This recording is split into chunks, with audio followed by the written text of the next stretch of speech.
As the sun began its descent beneath the horizon, I found myself standing at the edge of a lonely highway, my thumb outstretched, hoping for a ride that would take me closer to my destination. The night had fallen swiftly, and the darkness enveloped me like a shroud, casting eerie shadows on the desolate road.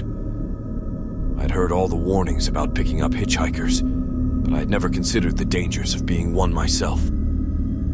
The air grew colder with every passing minute, and my breath formed ghostly clouds in front of my face. The anticipation and anxiety churned within me as the minutes turned into hours. I'd almost given up hope when I heard the faint hum of an approaching vehicle. Relief washed over me as the headlights pierced through the inky darkness and a beat-up pickup truck pulled over to the side. The driver's window rolled down, revealing a middle-aged man with a scruffy beard and a weary expression. His eyes bore into mine, and for a moment I hesitated, wondering if I should trust this stranger. But my desperation outweighed my fear, and I hastily climbed into the passenger seat, muttering my thanks. The cab of the truck was dimly lit, illuminated only by the faint glow of the dashboard. The interior smelled of stale cigarette smoke, and I could see various trinkets and knickknacks scattered around. My mysterious savior introduced himself as Tom and began driving down the desolate highway.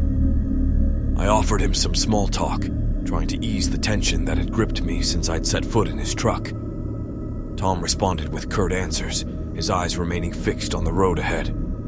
I couldn't help but notice how his hands clenched the steering wheel with white-knuckled intensity. Unease settled in the pit of my stomach as the minutes stretched on, and the silence between us grew suffocating.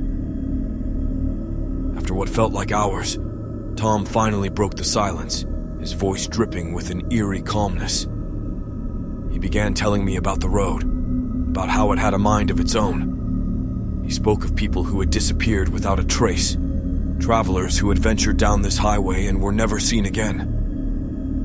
His words sent a chill down my spine, and I glanced out of the window, desperately searching for any signs of civilization. As we continued down the dark, winding road, I couldn't shake the feeling that something was terribly wrong. Tom's stories grew more unsettling with each passing mile, as if he was intentionally trying to frighten me.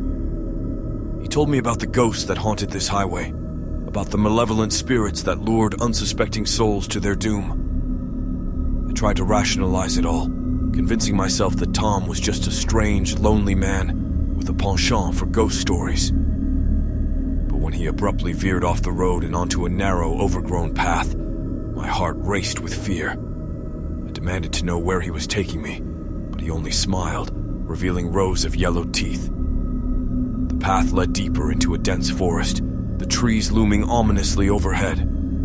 Panic surged through my veins as I realized that I was trapped, far from civilization, with a man who seemed unhinged. I fumbled for my phone, but to my horror there was no signal. In the dim light of the truck's interior, I noticed something that sent shivers down my spine. In the back seat, perched on a dusty shelf, was a creepy porcelain doll. It had cracked and faded features, and its glassy eyes seemed to follow me with an unsettling gaze. Tom noticed my unease and chuckled darkly. "That's Emily," he said, as if introducing an old friend. "She's been with me for a long time. She likes it when we take the scenic route."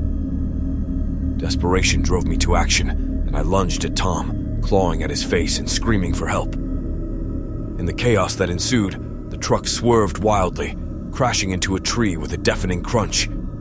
The impact sent me flying against the dashboard, and everything went black.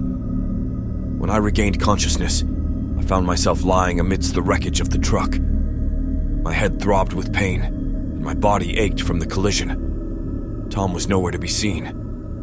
I stumbled out of the wrecked vehicle and into the dark forest, my heart pounding with fear. I never did find out what happened to Tom, or if his tales were mere madness. But one thing was certain. I had narrowly escaped a nightmarish encounter on that desolate highway, and I would never hitchhike again, for the road had indeed proven itself a treacherous and malevolent force, and Emily, the porcelain doll, still haunts my dreams with her eerie, unblinking stare.